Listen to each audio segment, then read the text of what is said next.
numerology, and then he was coming up with numbers. In the Quran, at one place it says they and their 19. That is what it means in one of the surah.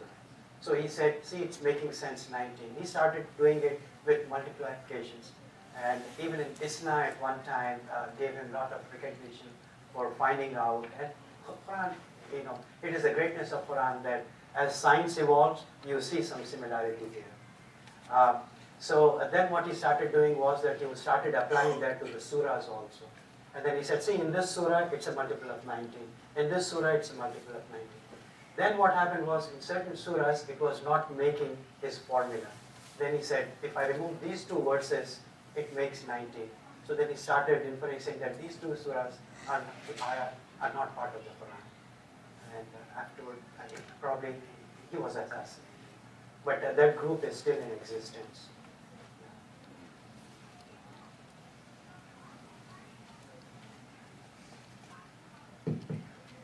Any more questions or comments?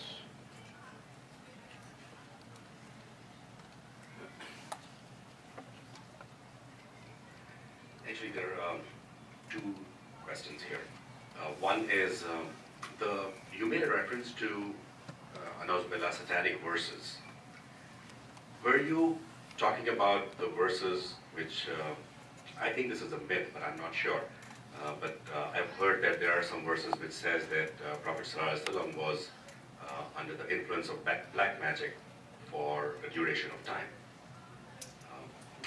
Is there any verse that confirms this, that he was under the influence of black magic? From what I know, it's a myth. The sad part is that some of the early historians, they gave reference to that. One of the names that comes is At-Tabari, and he has done good work on the life of Prophet Muhammad ﷺ. Whether he really did it or was it a conspiracy, we don't know. But it's a myth. But nevertheless, in some of the tafsir there is a reference, and young people, innocent people reading that will think that the problem is true to it. Why would it be in the Quran? I mean, in the tafsir of the Quran.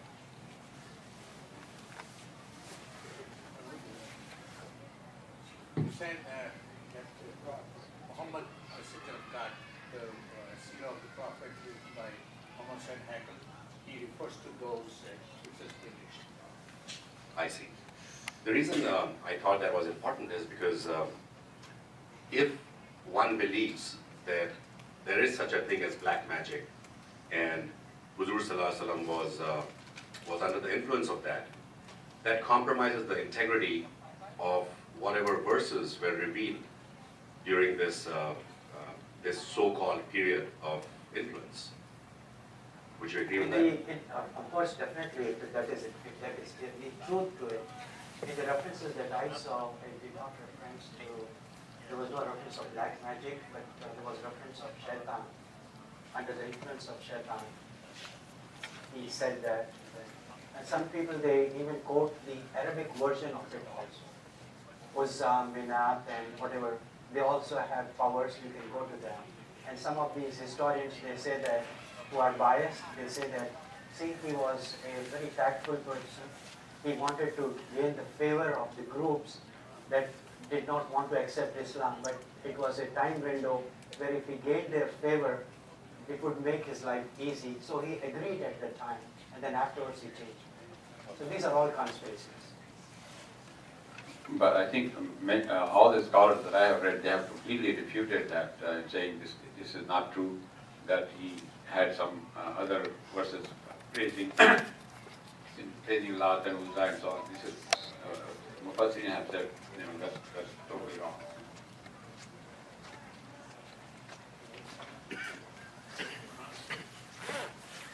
Actually, I think the reference to black magic was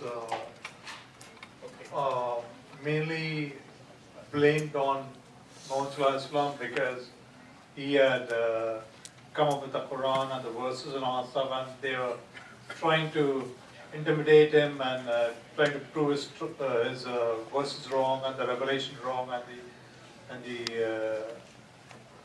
the meeting with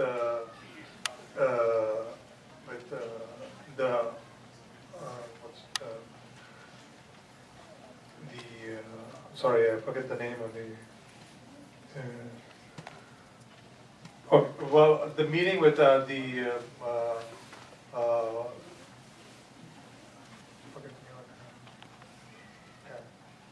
anyhow, basically they're trying to blame him because he had all this revelation that was coming forth through him, and they're saying that this is all black magic and all that stuff, nothing, and that he's a magician and all, and they're trying to blame it on him. So these were stories that had come up during that time, during most of some time, but they're not necessarily true, kind of thing, because these were blames that were inflicted on him by different people during that time.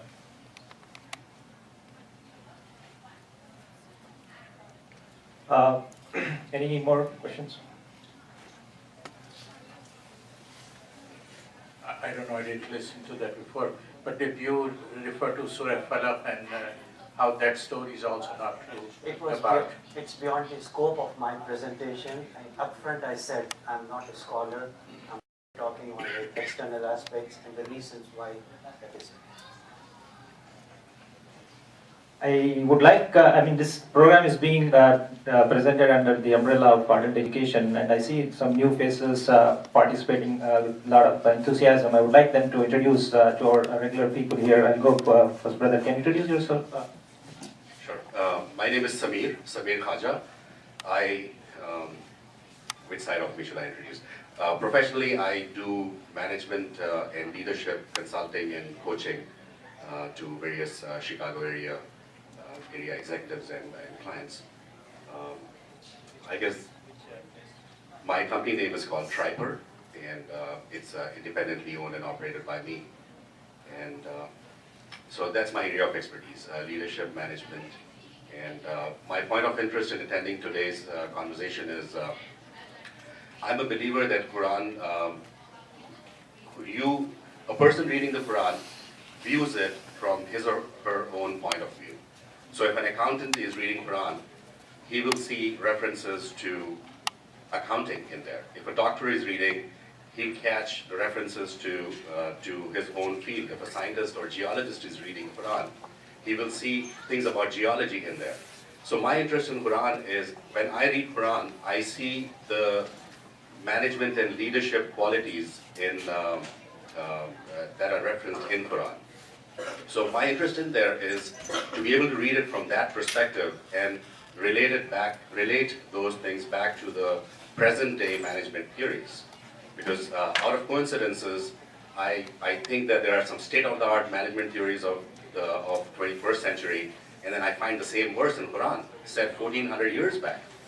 So inshallah, if there is an opportunity over the period of next several years, I'd like to study the Quran more and extract all these things that we believe to be modern day leadership principles, but those were said about 1400 years back.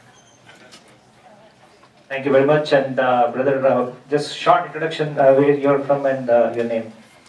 My name is Syed Zafar.